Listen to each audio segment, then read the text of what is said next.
maximum amount of substance that can be developed in fixed amount of solvent. चलिए समझ रहे हैं अच्छे से, ठीक है। ये तो डेफिनेशन हुआ। सॉल्युबिलिटी किसको बोलते हैं? हिंदी में बोलते हैं, उसको बोलते हैं घुलनशीलता। क्या बोलते हैं? घुलनशीलता। अगर मान लीजिए हम 250 ml पानी लिए, क्या लिए? 250 ml पानी लिए, उसमें कितना नमक मैक्सिमम घोल सकते हैं, वही उसका क्या हो जाएगा? सॉल्युबिलिटी होगा। मान लीजिए 5 चम्मच उसमें नमक घोले, अब उसके बाद एक भी नहीं घुलेगा, वही 5 चम्मच उसका क्या हो गया? वो सॉल्युबिलिटी। अब हम एक बात बताइए हमको, सॉल्युबिलिटी कौन किसके साथ घुलता है, ये हम कैसे जानें? कौन किसके साथ घुलता है कैसे जानें? जैसे हम यहाँ बोले नमक घुल गया किसमें? नमक घुला पानी में, सॉल्ट डिसॉल्व इन वाटर, तो क्या बना मेरा? सॉल्ट सॉल्यूशन बना। अब क्वेश्चन उठता है कि सॉल्ट वाटर में क्यों डिसॉल्व किया जबकि ऑयल वाटर में डिसॉल्व नहीं करता? करता है क्या? ऊपर आ जाता है। रीजन क्यों? रीजन क्या है? नमक घुल गया वाटर में और ऑयल नहीं घुला वाटर में, रीजन क्या है? नमक, बोलिए बोलिए, डेंसिटी वाला टर्म बोल रहा है क्या? बोलिए, कुछ बोलना है तो। नमक क्यों घुल गया और ऑयल क्यों नहीं घुला जबकि दोनों वाटर में? वाटर का टेंडेंसी है, ये क्या है? सॉल्वेंट है। सॉल्वेंट क्या करता है? सॉल्यूट को डिसॉल्व कर देता है अपने आप में, नहीं ना करता है। तो ये ऑयल को क्यों नहीं किया? एक बूंद भी हम ऑयल डालेंगे तो डिसॉल्व नहीं होगा, ऊपर आ जाएगा। रीजन क्या है बताइए?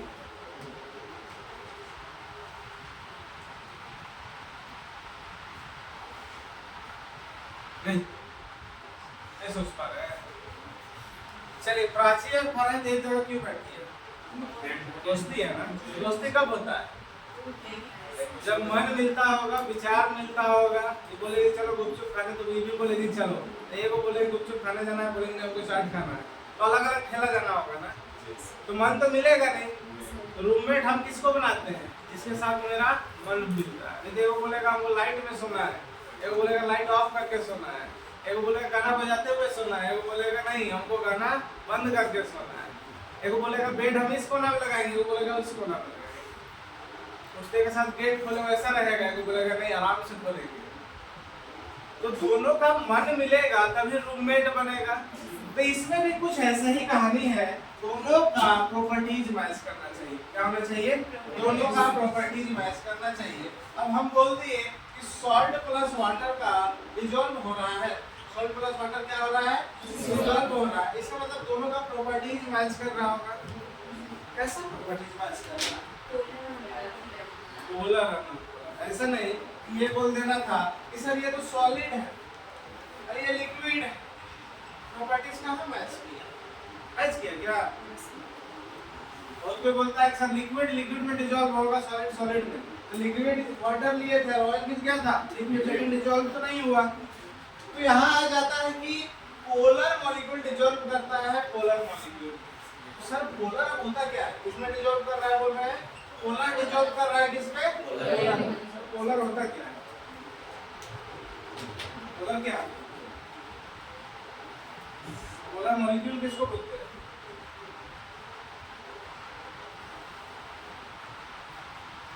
नहीं पता। वैसा मॉलिक्यूल जिसमें चार्ज डेवलप होता है। क्या होता है? चार्ज डेवलप होता है, उसको क्या बोलते हैं? पोलर। जैसे हम सॉल्ट NaCl ले ले, है ना सॉल्ट, और वाटर H2O है, तो हम बोल रहे हैं ये सॉल्ट सॉल्यूशन बन रहा है, ये ना हो रहा है। चलिए अब सोल्व कीजिए कि NaCl में चार्ज कैसे है और वाटर में चार्ज कैसे है, दोनों को दिखाना होगा ना, तब बताएंगे कि दोनों में क्या है?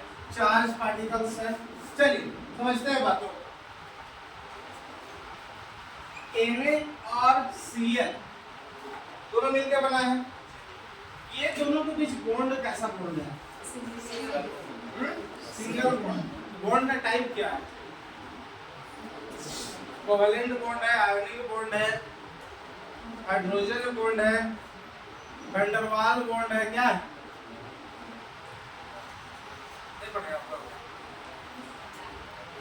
चलिए आप लोग ऑर्गेनिक पढ़ाया जा रहा होगा, बताया जा रहा होगा, एक बताया जा रहा होगा कोवैलेंट बॉन्ड बताया जा रहा है,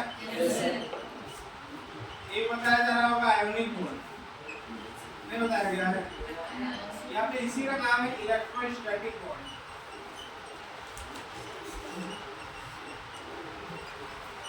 चलिए मेन यही दोनों याद रखना हम लोग को होता क्या है कोवैलेंट बॉन्ड बताया गया है। बोले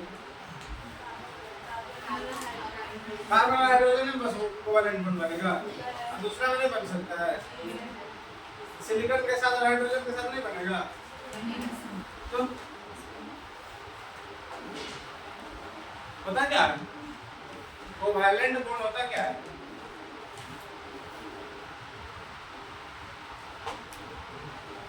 वैसा बॉन्ड का फॉर्मेशन, बॉन्ड तब बनेगा जब इलेक्ट्रॉन का शेयर करने से बॉन्ड का फॉर्मेशन हो रहा है, तो वैसा बॉन्ड को क्या बोलते हैं हम लोग? Covalent bond. अब शेयर किसको बोलते हैं? बराबर का हिस्सेदारी। शेयर मतलब क्या हुआ? बराबर का हिस्सेदारी। अगर प्राची 50 रुपए लगाई और ये 50 रुपए लगाई दोनों, और पिज्जा मंगाई, क्या की? पिज्जा मंगाई, तो दोनों का हिस्सेदारी क्या है? बराबर बराबर है। ये बोलेंगे जितना तुम पिज्जा खाएगे उतना पिज्जा हम भी खाएंगे, नहीं तो लड़ाई हो जाएगा। बोलेंगे दोनों 50-50 लगाए, यही ना। अगर दोनों तरफ से इलेक्ट्रॉन एक एक शेयर हो रहा है, इसी में ना बन रहा है कोवैलेंट बॉन्ड बन रहा है ना। इसमें हाइड्रोजन यहाँ पे एक इलेक्ट्रॉन शेयर कर रहा है, कार्बन यहाँ पे एक इलेक्ट्रॉन शेयर कर रहा है, यहाँ पर भी कार्बन एक इलेक्ट्रॉन एक, हाइड्रोजन एक, कार्बन एक, हाइड्रोजन एक, कार्बन एक, हाइड्रोजन एक। तो दोनों जगह पे क्या है? जितना भी बॉन्ड है वहाँ पे कार्बन एक और हाइड्रोजन एक बॉन्ड शेयर करके बॉन्ड फॉर्मेशन कर रहा है। मतलब इस बॉन्ड में जितना भागीदारी या हिस्सेदारी इस कार्बन का है, उतना ही हिस्सेदारी किसका है? हाइड्रोजन। एक इलेक्ट्रॉन ये शेयर किया तो एक इलेक्ट्रॉन ये शेयर किया, मतलब 50-50% का क्या है? शेयर, यही है। लेकिन आयोनिक बॉन्ड का फॉर्मेशन इलेक्ट्रॉन का ट्रांसफर से होता है। कैसे होता है? इलेक्ट्रॉन का ट्रांसफर से होता है। कैसे? यहाँ पे हमको पता है सोडियम के पास 11 इलेक्ट्रॉन है, क्लोरीन के पास कितना इलेक्ट्रॉन है? इसका आउटर मोस्ट में 2, 8 और 1, और इसका क्या है? 2, 8 और 7। इसका आउटर में एक इलेक्ट्रॉन जाता है ना, इसके पास आउटर मोस्ट में क्या है? 7। सोडियम चाहता है कि वैसा आदमी को हम एक इलेक्ट्रॉन दे दे, किसी एक आदमी को हम एक इलेक्ट्रॉन देकर हम शांत हो जाए, दुनिया का भाग कौन से खत्म, स्टेबल हो जाएगा ना।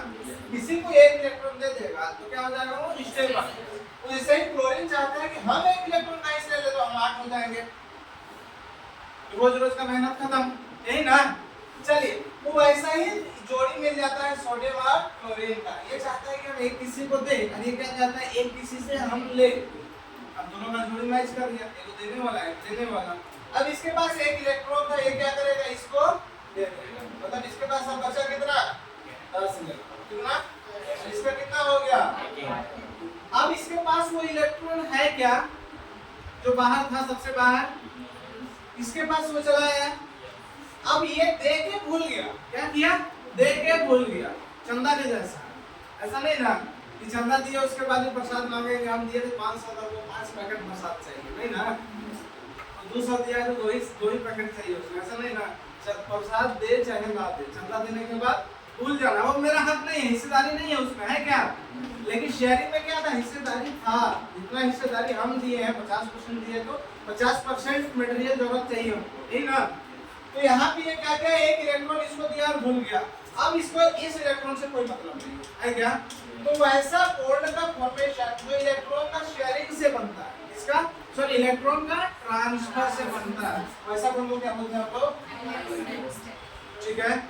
चलिए जैसे ये इलेक्ट्रॉन शेयर किया, इसके ऊपर पॉजिटिव चार्ज हुआ, ट्रांसफर किया, तो ये जैसे लिया इसके ऊपर कौन सा चार्ज आया? तो यहाँ पे पॉजिटिव चार्ज और यहाँ पे नेगेटिव चार्ज डेवलप हुआ। दूसरे केस में समझे तो क्लोरीन मेरा इलेक्ट्रोनेगेटिव एलिमेंट्स है। क्या है? इलेक्ट्रोनेगेटिव एलिमेंट होता क्या है? क्या होता है? क्या होता है इलेक्ट्रोनेगेटिव एलिमेंट्स?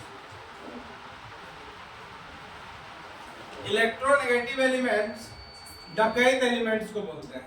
किसको? डकैत।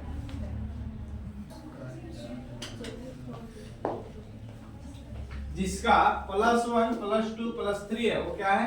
इलेक्ट्रोपॉजिटिव एलिमेंट है। जिसका -1 -2 -3 है वो क्या है? Electronegative element. इसमें से ऑक्सीजन का क्या -2 होता है ना, तो क्या करेगा, यहाँ से एक इलेक्ट्रॉन इसके पास है, उसको ये खींचेगा तो इसके ऊपर माइनस चार्ज, इसके ऊपर क्या हो गया? Plus charge. यहाँ भी एक इलेक्ट्रॉन है, इसके ऊपर भी एक माइनस चार्ज, इसके ऊपर प्लस, मतलब इसके पास 2 माइनस चार्ज आया ना, तो यहाँ पर भी क्या आया? ये माइनस, 2 बार माइनस, तो हाइड्रोजन है तो, और ये सॉरी ये प्लस, और यहाँ पे माइनस, तो ये भी क्या हो गया? पोलर। अब डिसॉल्व क्यों हुआ? क्योंकि दोनों क्या था? पोलर। अब हम लोग एक केस लिए कि ऑयल डिसॉल्व नहीं करता है किसमें? रीजन क्या है भाई? एक पोलर है और ये क्या है? नॉन पोलर है। इसका मतलब है कि नॉन पोलर मॉलिक्यूल डिसॉल्व करेगा नॉन पोलर में, यही ना? तो हम लोग एग्जांपल लेते हैं किसका? जो ऑयल है वो सारा का सारा हाइड्रोकार्बन्स होते हैं। क्या होते हैं? हाइड्रोकार्बन। हाइड्रोकार्बन किसको बोलते हैं? कल नहीं पढ़ रहे थे आप लोग। हाइड्रोकार्बन किसको बोलते हैं? वैसा मॉलिक्यूल जिसमें हाइड्रोजन और कार्बन का रहना कंपलसरी है, उसके अलावा कुछ आ सकता है, लेकिन क्या रहेगा? हाइड्रोजन और कार्बन तो रहेगा ही रहेगा। तो हम बोल रहे हैं ऑयल। ऑयल क्या है? एक हाइड्रोकार्बन है। क्या है? हाइड्रोकार्बन। जैसे हम लोग अभी सुने होंगे इथेनॉल को हम लोग डाल सकते हैं पेट्रोल डीजल की जगह पे। इथेनॉल क्या है? हाइड्रोकार्बन है ना। अब इसको मान लीजिए ये हाइड्रोकार्बन है, तो ये मीथेन भी मेरा क्या है? हाइड्रोकार्बन है ना। तो इसमें पूछेंगे कि इसमें चार्ज डेवलप क्यों नहीं हो पा रहा है? इसमें चार्ज डेवलप क्यों नहीं हो पा रहा है? इसमें कोई डकैत नहीं है। हाँ, इसमें क्या है? इलेक्ट्रॉन का शेयरिंग हो रहा है। क्या हो रहा है? इलेक्ट्रॉन का शेयरिंग हो रहा है। तो इलेक्ट्रॉन का ट्रांसफर क्यों नहीं हो रहा है? शेयरिंग हो रहा है तो पता है, ट्रांसफर क्यों नहीं हो पा रहा होगा? डकैत नहीं है। देखिए ये कार्बन है ना और ये हाइड्रोजन है, दोनों का इलेक्ट्रोनेगेटिविटी पावर सेम है। क्या है? इलेक्ट्रोनेगेटिविटी पावर सेम है। हम दो आदमी खड़ा कर देंगे सेम वजन का, सेम ताकत का, और दोनों को रस्सी पकड़ा देंगे, बोले कौन खींच के ले जाएगा दूसरी तरफ? दोनों बराबर। कोई नहीं खींच पाएगा ना। कोई नहीं खींच पा रहा है तो चार्ज कहाँ से जाएगा? इलेक्ट्रॉन को खींच के ले जाएगा क्या? नहीं। इसलिए दोनों में क्या होता है? किसी में चार्ज डेवलप नहीं हो जाता। इसलिए क्या है? ये नॉन पोलर मॉलिक्यूल। देखिए अब समझ में आ गया सॉल्युबिलिटी क्या है? किसमें किसमें सॉल्युबल होता है? पोलर किसमें सॉल्युबल होगा? पोलर में। नॉन पोलर किसमें है? ठीक है, लिखिए solubility. The maximum amount of substance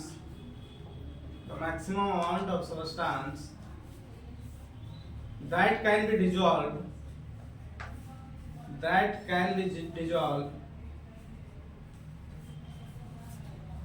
can be dissolved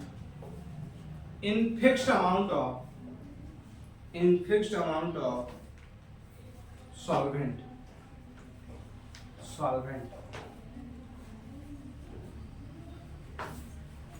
चलिए एक लाइन लिखा है यहाँ, maximum amount of substance that can be dissolve in fixed amount of solvent. यहाँ लिखे हैं word fixed amount of solvent. क्या लिखे हैं? Fixed amount of solvent. इसका कहने का मतलब हम एक ग्लास पानी लिए और उसमें 5 चम्मच डिसॉल्व किए, तो हम 1 ग्लास वाटर का ही बात बता रहे हैं। अगर उसमें हम पानी बढ़ाएंगे तो नमक भी क्या होगा? ज्यादा घुलेगा ना। लेकिन हम 250 ml की बात किए तो वही रखेंगे तो उससे ज्यादा नहीं घुलेगा। तो क्या लिखे हैं? Fixed amount of solvent. ठीक है, इसके नीचे लिखिएगा like dissolve in like dissolve in like. कहने का मतलब क्या है? एक जैसा अपने जैसा में ही क्या करेगा? डिसॉल्व होगा। अपने जैसा में ही डिसॉल्व करेगा। दैट मीन्स लिखिए, that means polar molecule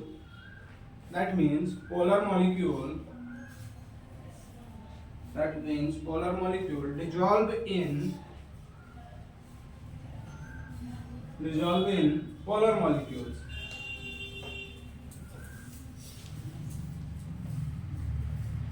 And non-polar molecule dissolve in non-polar molecule.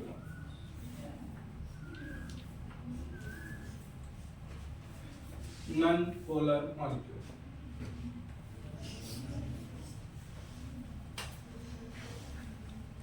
अब हेडिंग लगाइएगा factor depending on solubility. Factor depending on solubility.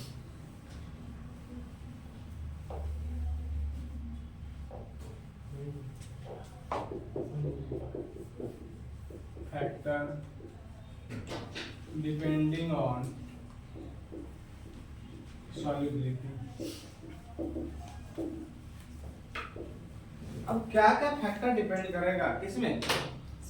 Solubility में.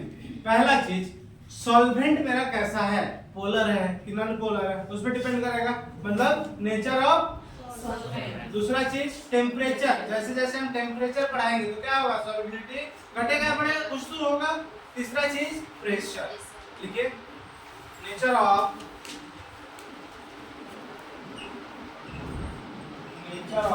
सॉल्वेंट. दूसरा चीज अमाउंट ऑफ सॉल्वेंट.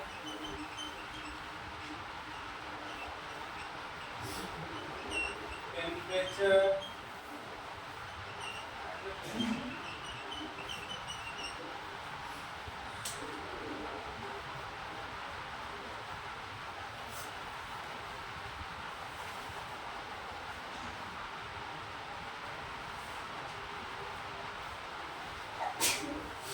ठीक है. अब हम लोग अलग अलग टाइप का सॉल्युबिलिटी देखेंगे. पहला देखेंगे solubility of solid in liquid. Liquid में क्या डाल के देखेंगे, सॉलिड. दूसरा चीज देखेंगे हम लोग solubility of liquid in liquid. तीसरा चीज देखेंगे हम लोग सॉल्युबिलिटी ऑफ गैस इन. चलिए पहला हेडिंग लगाइए सॉल्युबिलिटी ऑफ सॉलिड इन.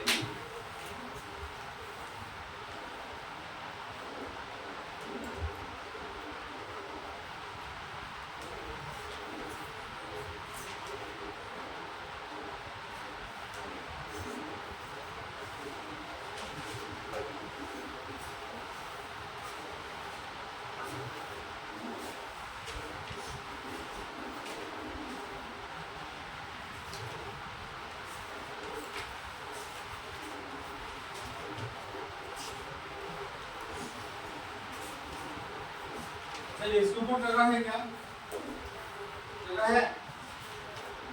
इसके ऊपर हेडिंग लगाइएगा. पहले हेडिंग था solubility in liquid.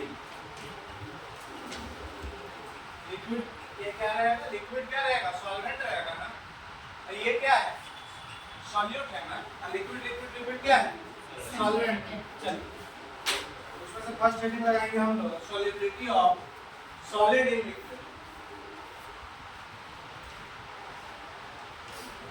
Solubility of solid in.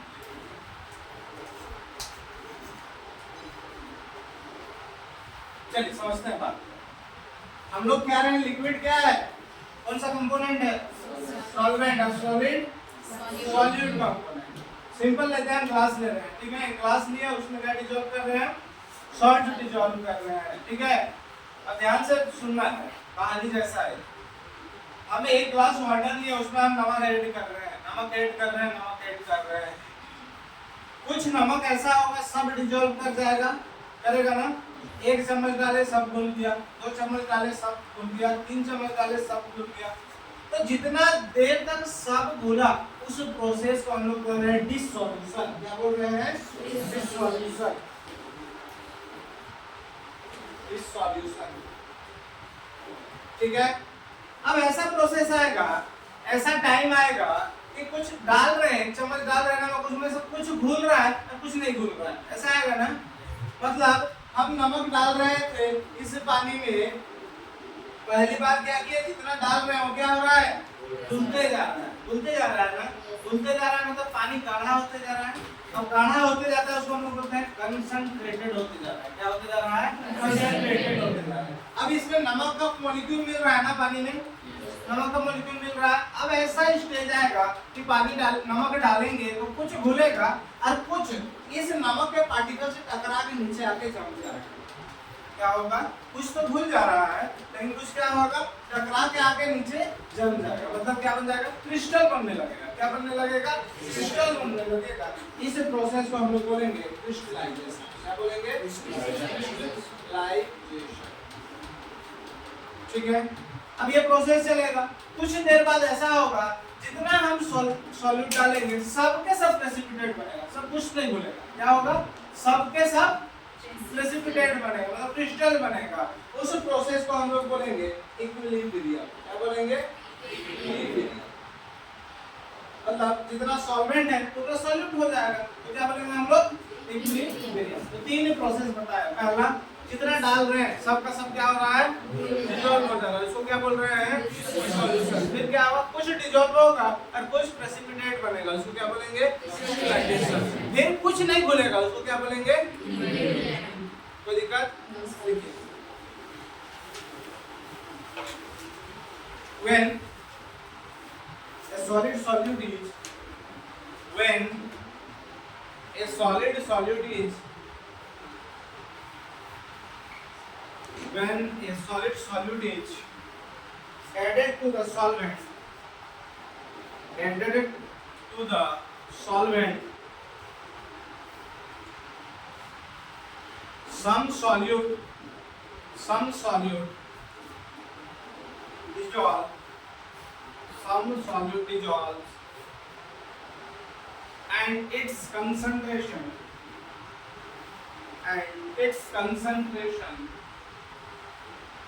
increases, its concentration increases in solution. This process is known as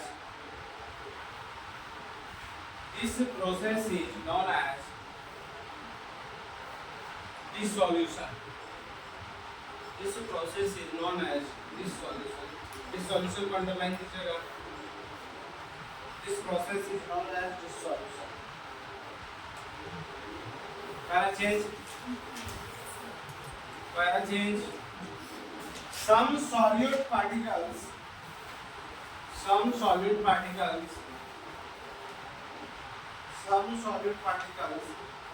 in a solution,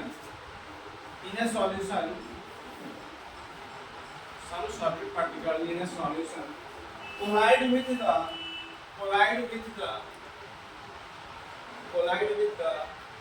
solid solute,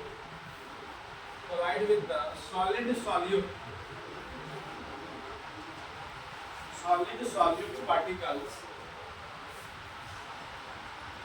and get separated out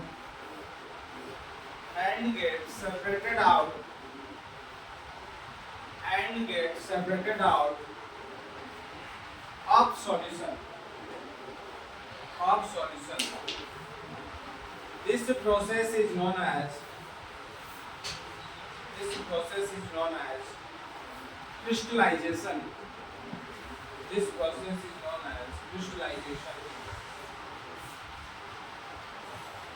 Crystallization को underline कीजिएगा.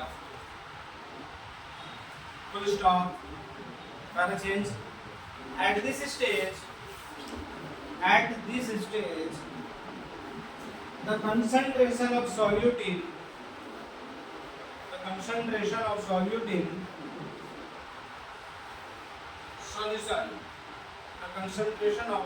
solution remains constant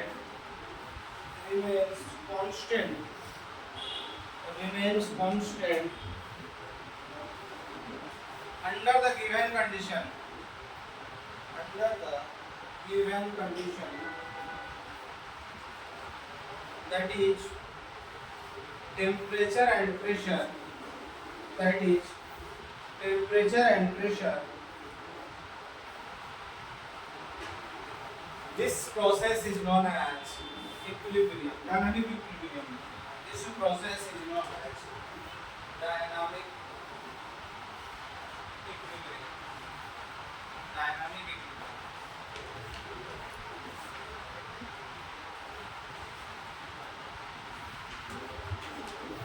हो गया? कोई doubt यहाँ तक? Solidity of solid and liquid में कोई doubt? चलिए हेडिंग लगाइएगा saturated and unsaturated solution. Saturated and unsaturated solution.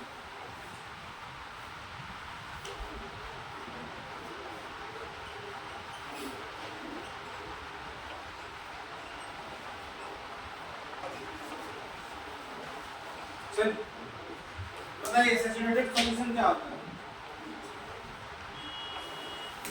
क्या है saturated?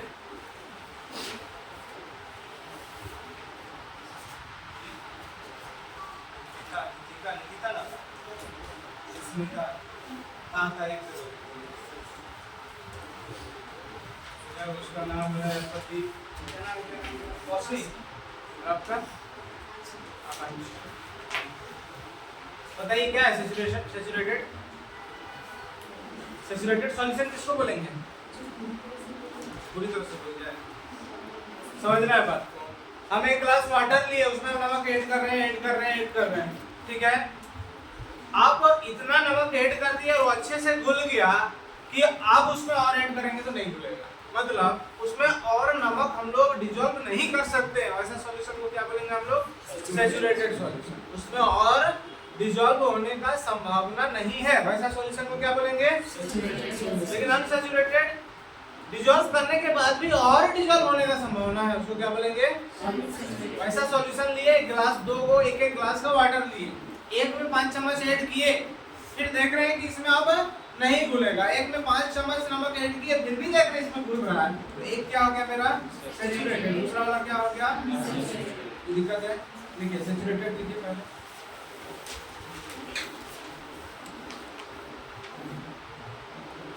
No more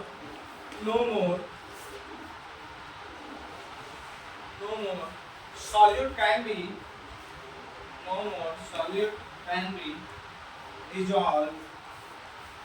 No more solute can be dissolved in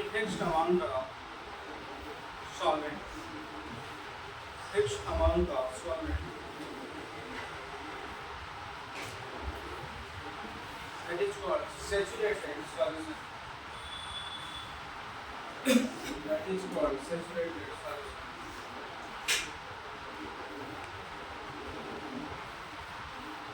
Stop. Check. Next लिखिए हम saturated.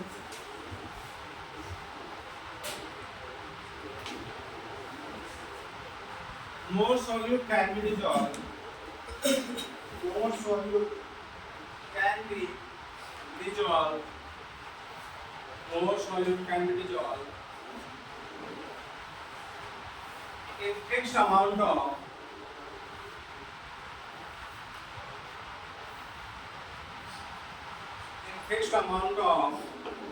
solvent. Fixed amount of solvent. That is called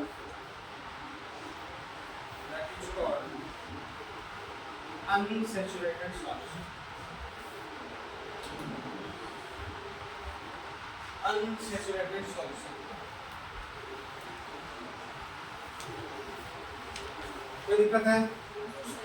heading लगाइएगा temperature effect.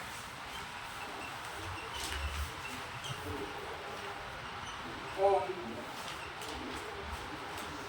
solid in liquid solution.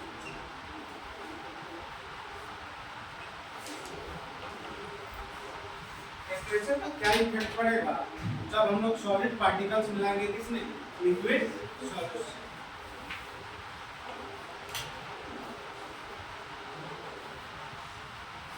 चलिए समझना है equilibrium chapter कौन कौन पढ़ेगा class 11 equilibrium chapter नहीं कहा आया नहीं गया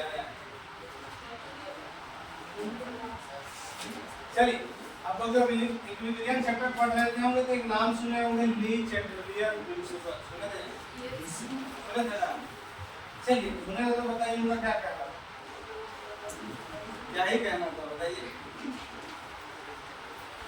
चलिए बहुत ज्यादा चीज नहीं जानते हैं उनका दो स्टेटमेंट जो यहाँ पे जरूरी है उसको जानना है ठीक है ली चैटर्जियन का कहना है अगर कोई प्रोसेस क्या अगर कोई प्रोसेस में इंडोथर्मिक रिएक्शन हो रहा है क्या हो रहा है इंडोथर्मिक रिएक्शन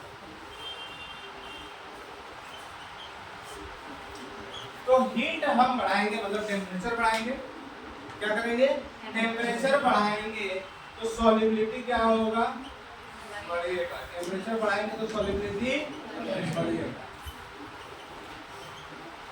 ठीक है एक और बात बोले थे अगर रिएक्शन एक्सोथर्मिक है क्या है एक्सोथर्मिक है तो टेम्परेचर हम बढ़ाएंगे क्या करेंगे सॉल्युबिलिटी क्या होगा रीजन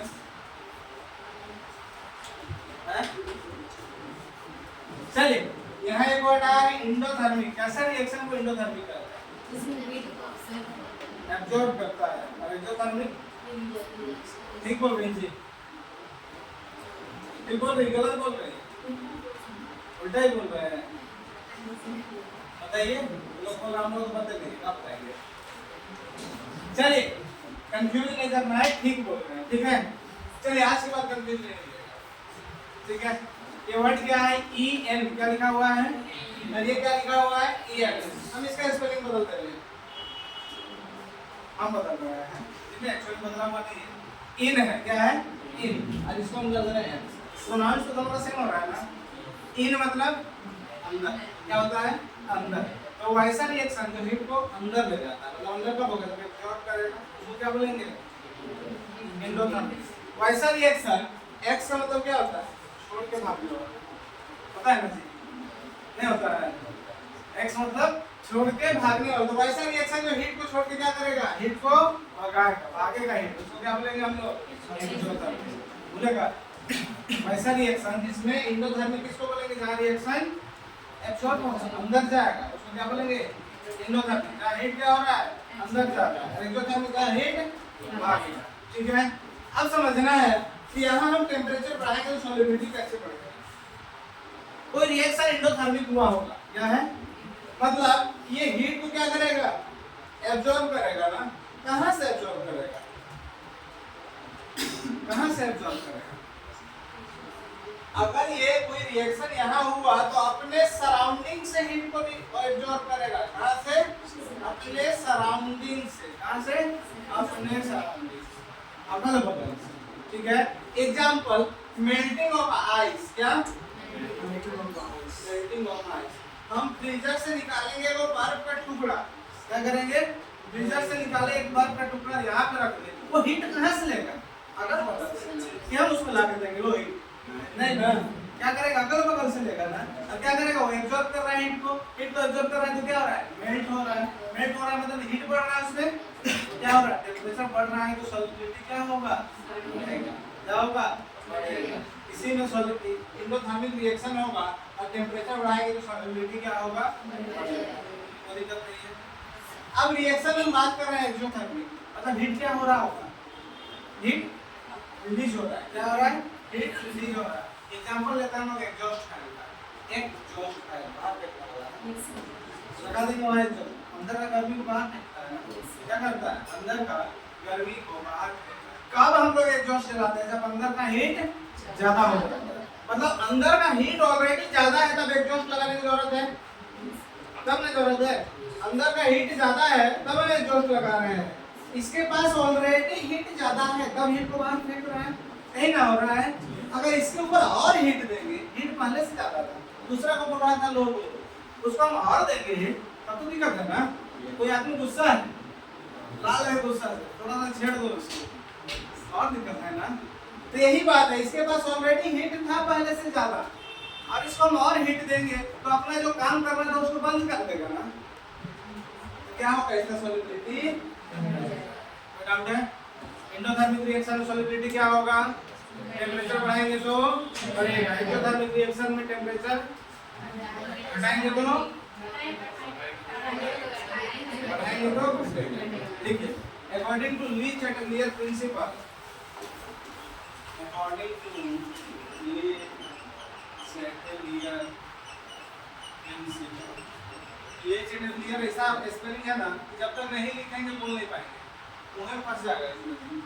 ले Chatelier principal,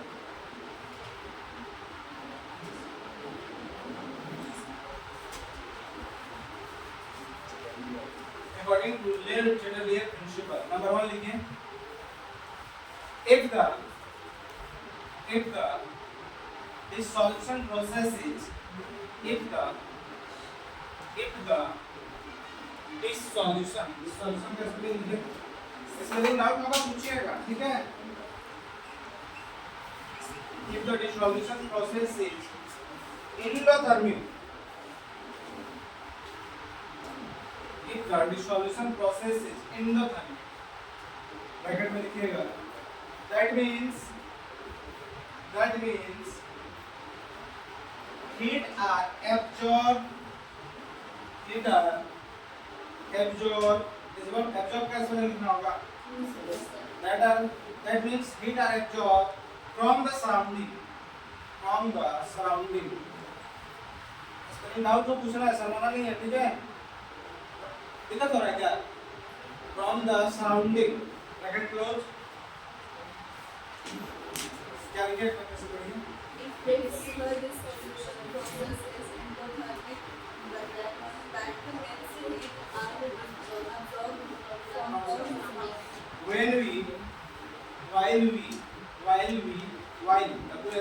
when we increase the temperature, while we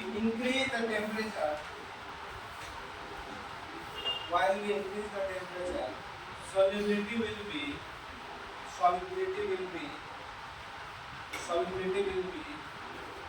also increases.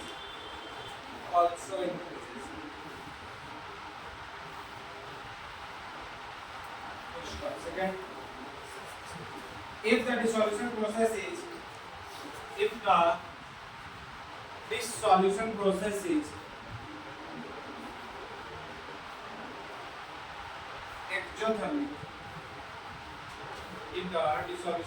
is exothermic, that means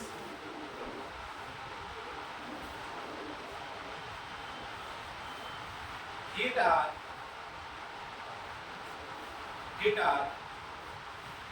released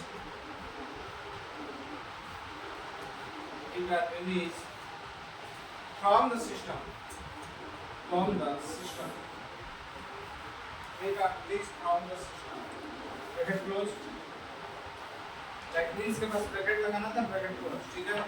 While we increase the temperature,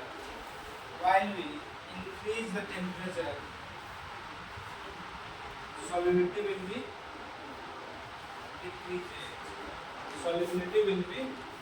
decreases. Full stop.